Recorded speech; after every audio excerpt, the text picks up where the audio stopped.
প্রিয় কদম ফুল, আজ নাকি আষাঢ়ের প্রথম দিন। হাজারো মাইল দূর থেকে আমি শুধু তোমার ফোটবার আগমনী বার্তা পাই।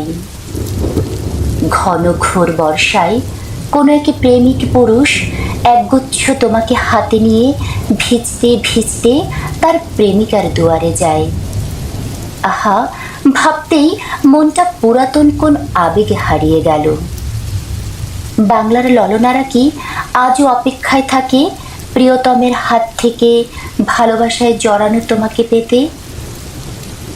হয়তো করে, অথবা দুরন্ত গতিতে এগিয়ে যাওয়া পৃথিবীর মতো বাংলার ললনারাও এগিয়ে গেছে মননে, মস্তিষ্কে।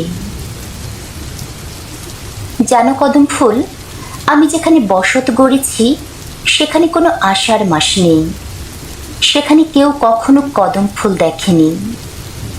তোমার অপরূপ সৌন্দর্য সম্পর্কে বরফ শীতল এই মহাদেশের মানুষেরা অবগত নয়।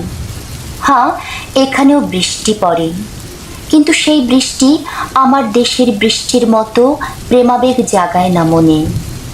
ঠান্ডা শীতল বৃষ্টির জল গায়ে পড়লে কেমন যেন ছমছমে অনুভূতি হয়।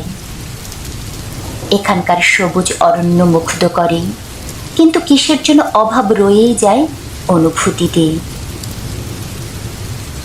প্রিয় কদম ফুল, আমি যে আজও রয়ে গেছি সাধারণ এক বাঙালি নারী হয়ে, তাই তো আবেগহীন বরফের রাজত্বে আসার খুঁজি, মনুষ্য সৃষ্ট সবুজ অরণ্যে তোমায় খুঁজি। বাদল দিনের প্রথম কদম ফুল গানটি গুনগুন করে গেয়ে আবেশ জাগাই মনে।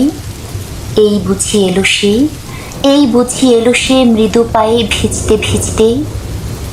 ঠোঁটের কোণে চেনা সেই হাসি, দুহাত পেছনে রেখে সামনে এসে দাঁড়াবে।